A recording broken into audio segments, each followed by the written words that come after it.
Alright, super exciting stuff is coming out of Google's DeepMind. They've developed a new way to train AI models that's not only faster, but also much more efficient. This method is called JESS, which stands for Joint Example Selection. And trust me, it's pretty revolutionary. So let's talk about it. If you know anything about AI, you know that training these models usually takes a ton of time and a lot of computing power. It's like trying to teach a child every subject in school one by one, and it's super energy intensive. For example, systems like ChatGPT consume a lot of power and water to keep those massive data centers cool. There are even comparisons to the energy demands of Bitcoin mining. Yes, it's that intense. But here's where JESS comes into play. The researchers at DeepMind have found a way to make this whole process much more efficient. How efficient? Like up to 13 times fewer iterations and 10 times less computation. That's a game changer for both speed and energy consumption. So how does JESS work? Instead of picking individual pieces of data to train on, which is what's usually done, JESS looks at groups or batches of data and picks the best ones that work well together.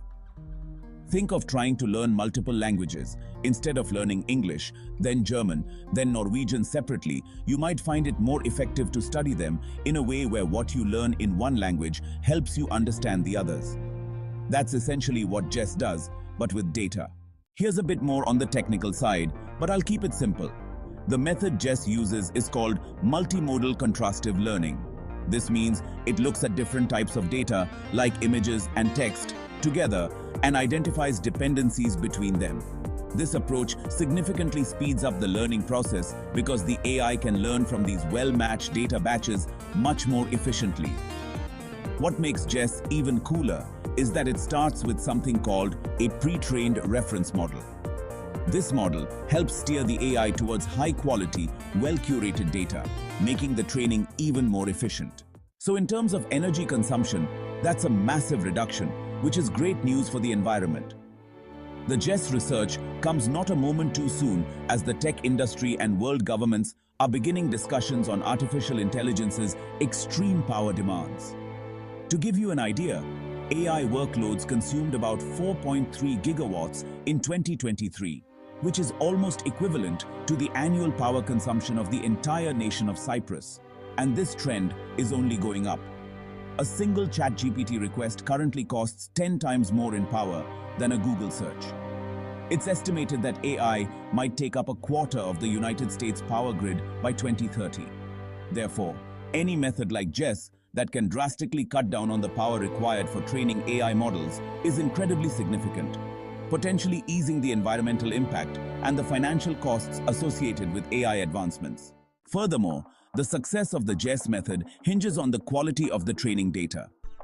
The bootstrapping technique utilized by JESS requires a highly curated initial dataset to function effectively.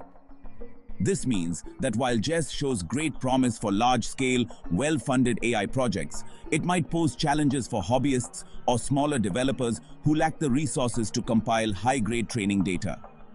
Essentially, this method emphasizes the old adage of garbage in, garbage out, underlining the necessity for top-tier data to achieve optimal results. Now, this method isn't just limited to one type of data or task. It works across various benchmarks, which means it's versatile. For example, they tested it on a dataset called WebLi, which is a large-scale collection of images and texts from the web, and the results showed remarkable improvements in both learning speed and resource efficiency. So if JESS proves effective on a larger scale, it could drastically reduce the power needed to train AI models. This means we could develop more powerful AI tools with the same resources we use now, or use fewer resources to create new models. Essentially, we're looking at faster advancements in technology, less strain on our energy resources, and a smaller environmental footprint. It's a win-win-win. It's a PPP. If you're interested in learning more about this AI, you can search for AIzite.in on Google and read more about it from this website.